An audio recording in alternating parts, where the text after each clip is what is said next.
बिस्मिल्लाहिर्रहमानिर्रहीम। अस्सलामुअलैकुम। कैसे आप लोग सब? Welcome to my channel. आज मैं बनाने जा रही हूँ बहुत ही मज़ेदार रेसिपी पकौड़ों की चटनी की। बहुत मज़े की बनती है, बहुत आसानी से तैयार हो जाती है। तो चलें जल्दी से रेसिपी को स्टार्ट करते हैं।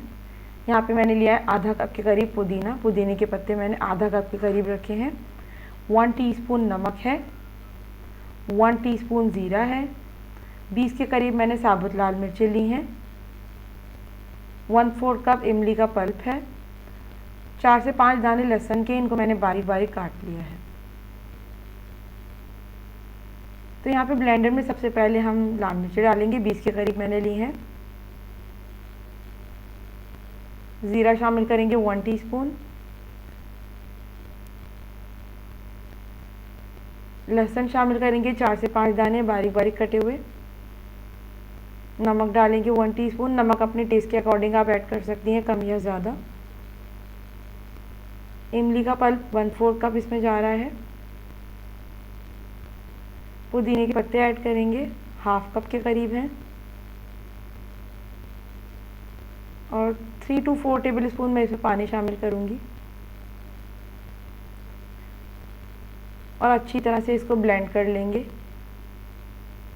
बहुत ज़्यादा पानी शामिल नहीं करना है ब्लेंड करते वक्त, वरना चटनी बहुत पतली हो जाएगी। यहाँ पे मैंने देखिए चटनी पीस ली है और मैंने बाहर इसे निकाल ली है बोल में।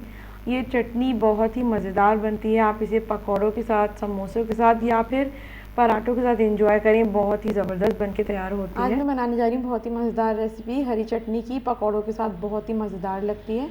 यहाँ पे मैंने लिए हैं तमाम इंग्रेडिएंट्स चटनी के। यहाँ पे मेरे पास है हरा धनिया थोड़ा सा, पुदीने के पत्ते हैं, 1 table spoon lemon juice, 1/2 teaspoon नमक लिया है मैंने, 2 लहसुन के दाने हैं और 2 हरी मिर्चें। ब्लेंडर में सबसे पहले हम हरा धनिया डालेंगे। डंडियों समेत ही डालना आपने, डंडियों से इसकी चटनी बहुत अच्छी बनती है। हरी मिर्चें मैंने बारीक काट ली हैं, 2 अदद हरी मिर्चें हैं। पुदीने के पत्ते हैं थोड़े से, लहसुन को भी मैंने बारीक थोड़ा काट लिया है। नमक डालेंगे 1/2 टीस्पून और लेमन जूस 1 टेबल स्पून। थोड़ा सा पानी डालना, बहुत ज़्यादा पानी नहीं डालना, थोड़ा ही पानी डालना है, तकरीबन 1 टेबल स्पून। और तमाम चीज़ों को हम अच्छी तरह से ब्लेंड कर लेंगे। ये देखें जी कितनी ज़बरदस्त सी ग्रीन चटनी हमारी तैयार है।